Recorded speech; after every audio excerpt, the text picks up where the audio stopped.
Alright, so now we're living on Baldwin. No, we're living on Linden. We're down on Meek Street by my soon-to-be new house, at my uncle's house. My uncle always lived in the middle of this street that I ended up moving on, where the crack house was. So we're playing outside though, and here come my aunt and my mom flying down in the car and pull up right in front of my uncle's house, and they get out and they're screaming and they run up into my uncle's. So me and my cousin run inside, and what I see is my uncle getting up and screaming and running into the bathroom, and he starts throwing up in the bathroom. And oh man, I remember that bathroom stunk, because I always felt bad for my aunt, because it was like all guys peeing in this bathroom all the time and not caring about where they're pissing at, and it stunk in there, and no matter what you did, you could, because it had gotten in the floor and stuff. We was rotten. But my uncle had part in that too. I ain't playing.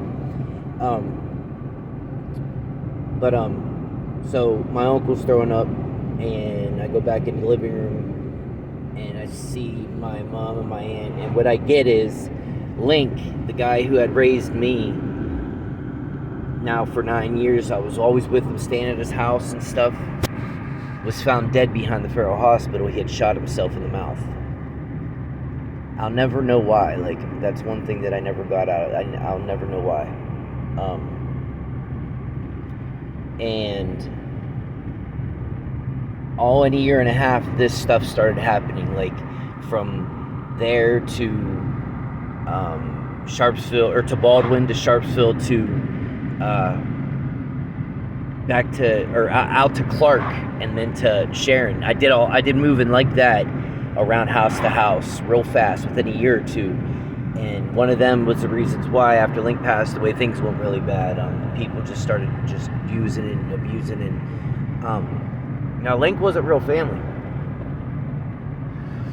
When they were all little, he lived next door to them, and as my not real grandfather, my mom's the one that was molesting my mother, he was abusing all the kids. When he would literally throw them and my grandmother that was visiting me, when they would throw them out, Link would take them in and let them stay there, and he helped take care of them. Now, I don't know, as they got older, if they may have messed around or what. I don't know Link like that, but because I've heard that from people. But with Link, with me, never did anything wrong to me. He was great to me. He treated me like a son, and he loved me. I know he did. But the last day I seen him, the day before all this, I was coming home on my scooter, coming down the street. I see his big green Cadillac going away, and I'm trying to catch him on my scooter. I'm going as fast as I can on it, and I get to the light by the hospital, and he turns right, and I can't catch him. He's gone. I saw the red light as I turned, but it turned green, and he left. He never even looked, I guess. He didn't see me. But I guess he had stopped to take me to the movies, and that breaks my heart still, because I never caught him. And the next day, he shot himself in the mouth. So we started moving around, and we got to Sharpsville when she met Mark from Baldwin. On Baldwin, I had known Sidney Cornwell. That was a good friendship too. He always had my back up in school, but he ended up going to prison for shooting that 3-year-old in the drive-by, whether it was accidental or not. 3-year-old in the drive-by, but he was a good friend of mine. We did a lot of stuff together, and he protected me, because I was bullied a lot. I didn't like that. Who does? So we got out to Sharpsville, and around the same time, this all happens within 19 days. My grandfather has a stroke. While he's in a nursing home, we're going to see him. My grandmother, we go to stay at her house out in Clark to help out, and my grandmother passes away one night from cardiac arrest, and me and my cousins wake up to that, her being dead on the couch. That was tough. And then my grandfather, since he had that stroke, he was deaf and couldn't hear. So all he could do was see. So my mom took a picture of my grandmother in her casket and took that to my grandfather and showed him.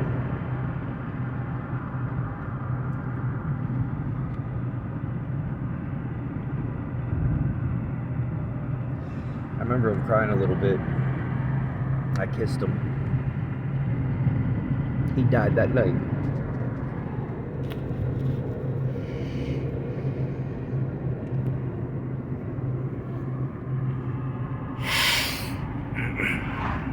And that was tough. And then my mother and her boyfriend are fighting. At the same day he passes away, and her boyfriend comes down the steps. This is the one that she stabbed with a turkey fork. He comes down the steps. He's like, "Hey, I just want to let you know your grandfather died." And he goes back upstairs. I was working on my grandfather's riding lawnmower at the time, and I just wanted to rip the battery out of it and throw it through the fucking window. But I didn't, because it was my grandfather's house, and I didn't want to hurt that house. It was where I grew up. I used to ride with him on the lawnmower and go out in the grapevines and his little vine field he had. He had all kinds of fruits and stuff, and he loved showing me it. He loved showing me it. They loved bringing me gifts every time they came over. So yeah, after that, shit went sour. I mean, what do you do? But so that happens, and my mom and Mark, and then we go back to his house in Charlottesville after they pass away, and that's when the cocaine came into play, the gunshots in the truck, and all that shit happens. And then we get out to we have all this happen. We get down to Meek Street, Sharon, and that's when she meets Frank. And I'll start that story later.